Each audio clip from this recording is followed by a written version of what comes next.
Hey guys! So today for science, we're going to try something a little bit different. So bear with me.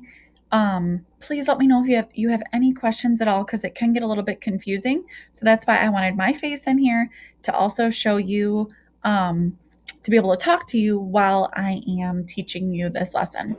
So, environmental changes and effects, a new habitat. So that's what our project is for today.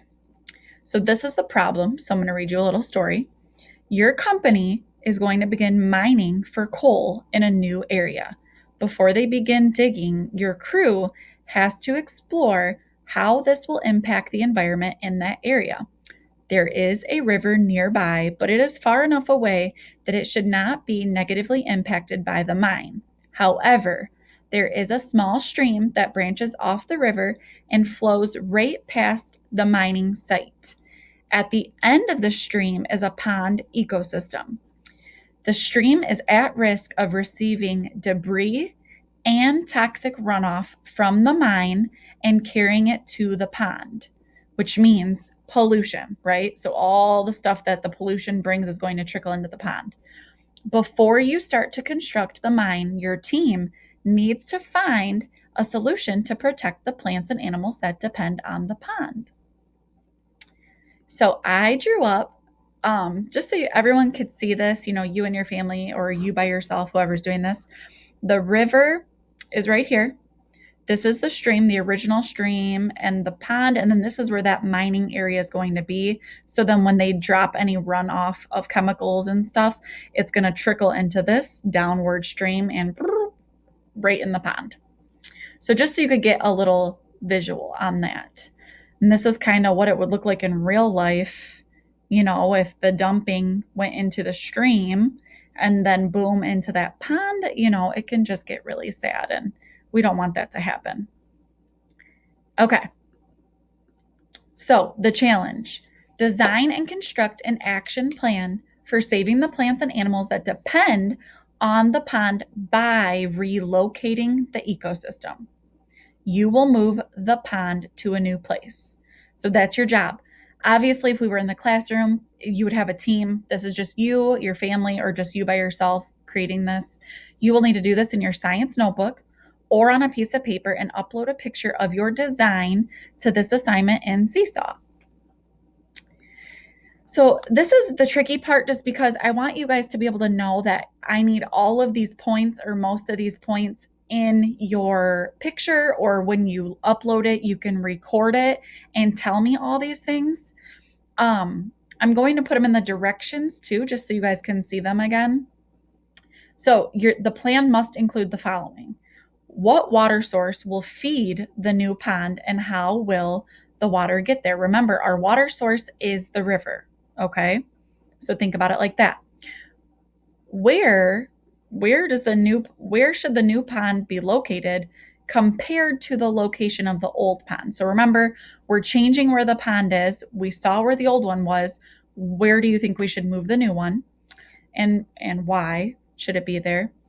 What plants will need to be introduced to the pond ecosystem? What animals may need to be captured? So you got to take them from the old one, bring them to the new, and move to the new pond. How do you plan to do that? What animals will most likely move to the new pond on their own? And if you can, this is like an extra, like a little challenge. What are the pros and cons, right? What are the positives and the negatives to creating this new pond ecosystem, moving it completely, and doing the best you can to capture and take all the old and bring it? Because you got to think about the plants too, you guys. Think about the plants. So this is just more on that. So there will also be a website link in the directions on Seesaw to use as a research tool for this project. So I found a cool website about ponds and their habitats so that you can find some animals and plants that you can add into this little drawing. You'll be able to research the plants and animals that live in a pond. After you explore the website, then you guys will have just more information to create your new habitat. And then if you have any questions, pop into my office hours on Google Classroom through Google Meet, and I will help you. So maybe do this first. Check it out. I'm going to put it at the top so you guys can look at it hopefully first, okay? All right, and then I'm going to pop over and show you guys what this looks like if you were to turn it in, okay? All right, you guys, so I want to show you how I would add this to Seesaw. Oops, let's go to Seesaw. Okay.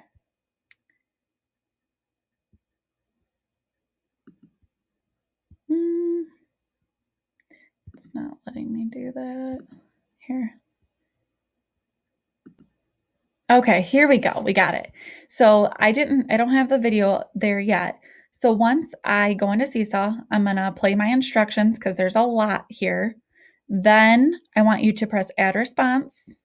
I'm gonna go on sample student. I'm going to upload my work where you're going to probably take a photo of what you created. So I'm gonna put where's my pond? Let me find it on okay. Drop. That's how you drop a file, if you ever need to know that. Okay.